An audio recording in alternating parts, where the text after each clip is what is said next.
আসসালামু আলাইকুম guys, it is blood gaming and welcome to my channel. Guys, video title এবং থাম্বনেলে অবশ্যই বুঝে গেছো আজকে ভিডিওটা কি নিয়ে হতে চলেছে। সো গাইস, আজকে আমরা খেলতে চলেছি বিগ হেড ম্যাচ। মানে অনেকদিন পর বিগ হেড ম্যাচটি ব্যাক এসেছে, তো আমরা আজকে সেই ম্যাচটি খেলতে চলেছি। So don't wasting any more time, let's start today's hour video.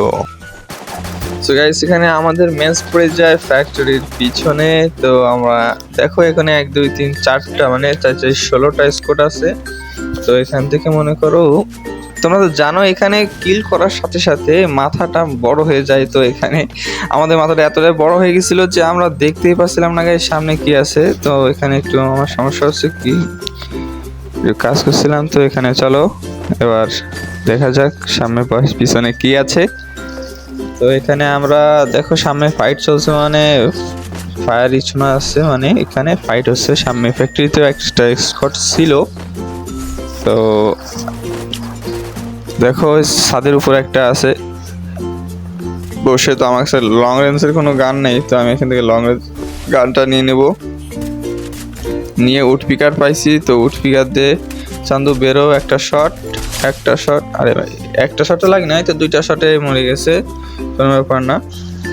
তো যাই হোক চান্দুটা মরে গেল। তো আমার ফোনটা একটু হালকা পাতলা লেগ দিচ্ছে, তো কোনো বিষয় না। আমরা মরে যাওয়ার পর দ্বিতীয়বারের মতো আবার নেমে যাই ফ্যাক্টরির ছাদের উপর। তো এখান থেকে আমরা দুর্ভাগ্যবশত নিচে পড়ে যাই। সামনে এনিমি ছিল, তাও আমাকে চান্দু দেখেনি। তো আমি এখান থেকে কিছুটা এখানে এসে একটা ওয়াক পেয়ে যাই। তো এখান থেকে একটা হালকা পাতলা হিল করে নেব। আরে ইয়ার, আচ্ছা কোনো বিষয় না গাইস। এই ম্যাচে যতবার মরবা ততবার রিভাইভ পেয়ে যাবা। তো এখান থেকে আমরা আবারও রিভাইভ পেয়ে গেলাম এবং নেমে গেলাম ফ্যাক্টরির ছাদে। আমাদের সামনে একটি প্লেয়ার, দেখো তাকে আমি এখানে ড্যামেজ দিয়ে নক করে দিই একটু বুদ্ধি খাটিয়ে। তারপর দেখো আমার কাছে M14 আছে, বাড়িকে 47 পেয়ে গেলাম। এর উপরে টাঙ্কির উপরও অন্য একটা প্লেয়ার আছে, দেখো ফায়ার করছে। আর একটা নামছে। চান্দু তুমি কি নামছো নাকি? তোমার যেটা মারলাম একটু আগে, আরে এম লাগে না কেন গাইস? মানে এটা কোনো কথা? মাঝে মাঝে যে কি হয় গানগুলো, M14 AK-47 এগুলো এম লাগতেই চায় না। তুমি কি আসবা চান্দু? না আসবা না, তার মানে তোমায় মেরে দিই। এই টাঙ্কির উপর আরো প্লেয়ার আছে, দেখতে পাচ্ছ ফায়ার হচ্ছে। তো এখানে কোনো মতে আমাদেরকে সার্ভাইভ করতে হবে এবং কিল করতে হবে। দেখো আমরা কিন্তু সেকেন্ডে আছি, এখনো ফার্স্ট হতে পারিনি। আর দেখো আরেকটা চান্দু নামছে। দেখো এমই লাগে না, কোনো কথা এগুলো। তো যারা ভিডিওতে লাইক করেনি তারা অবশ্যই লাইক করে হলো গাইস, আর নতুন হয়ে থাকলে তো অবশ্যই সাবস্ক্রাইব করো। দেখো এখানে আমি ওকে ড্যামেজ দিই, কিন্তু এখানে গুলওয়াল ফেলে দেয়। তো আমার আর কি করার আছে বলো, এখান থেকে তো নেমেই যাবে নিচে, নামিনি। তো একে দিয়ে একটা শট লাগেনি। আর ও সে যে ক্যারেক্টারটা ইউজ করছে দেখো, এটা দিয়ে মনে করো ওকে মারাই যাচ্ছে না। আর দেখো কোনো কায়দায় মানে আমি ওকে দেখতেই পাচ্ছি না। ও একবার এখানে একবার ওইখানে যে ক্যারেক্টার। আচ্ছা যাই হোক, এখানে এর উপর একটা চান্দু আছে। চান্দু উকি মারো।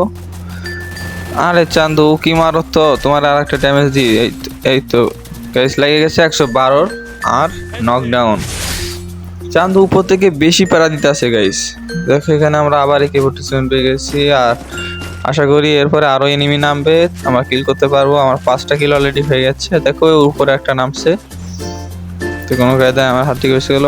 আরে আরে চান্দু, আমি তোমাকে দেখি নাই, তুমি হঠাৎ করে আমার উপর সারপ্রাইজ একটা কেন করলে গাইস? দেখতে পাচ্ছ এই একটা শট, আমার টিমমেটও এখানে নামছে। তো কোনো বিষয় না, একে ইজিলি আমরা মেরে ফেলতে পারবো। তো আমি M14 একটা শট দেওয়ার চেষ্টা করতেছি, কিন্তু আমার টিমমেটটা কিল নিয়ে নিল আর নক হয়ে গেল। কোনো বিষয় না, আমি ওকে রিভাইভ করে দেবো এবং আমি একটু হেল্প করে নেব। সো দেখতে পাচ্ছ মানে এর ম্যাচের একটা লিমিটেশন আছে। দেখো এখানে আমরা ফার্স্ট হয়ে গেছি, কিলের মাধ্যমে আমরা ফার্স্ট হয়েছি, কিন্তু দেখা যাক আমরা কত দূরে এগোতে পারি। তো আমি M5 পাইছি, কিন্তু আমার কাছে M5 এমনই। তো দেখো একটা ওয়ান টাপ তো না গাইস, হেডশট লেগে গেছে কোনো কায়দায় 225-এর। তো এখান থেকে আমরা কিছু এমন পাবো। চান্দুর কাছে লং রেঞ্জের গান ছাড়া নেই রে চান্দু। আচ্ছা কোনো বিষয় না। দেখো আর একটা এই প্লেয়ারটা এখানে সে আমাকে খুব জ্বালাইতেছে। দেখো এই মানে MP40 আছে, কিন্তু আমি মারতে পারতেছি না। ও একটু শটে না আসে তাহলে আমি কি করে মারবো? এবার মারতে পারবো নিশ্চয়ই। আরে মাথা ভাই, কিল 5টা 8টা করছি কিল, তাতে দেখো মাথার অবস্থা এই যদি হয়ে যায় তাহলে আমি কিভাবে মারবো কে বলো। তো প্লেয়ারটা দেখো এখানে একটু আমার হালকা পাতলা ফিল করে ওইখান থেকে চলে যাচ্ছে, তো আমি একে মারার চেষ্টা করবো, কিন্তু দেখো আমার মাথার জন্য আমি যা গাইস এখানে টাইম শেষ হয়ে গেছে। তো কোনো বিষয় না গাইস। সো গাইস এই ছিল আজকে ভিডিওটা কেমন হয়েছে অবশ্যই কমেন্ট করে জানাবা। দেখা হচ্ছে পরবর্তী ভিডিওতে, সে পর্যন্ত সকলে ভালো থেকো, সুস্থ থেকো, আল্লাহ হাফিজ গাইস।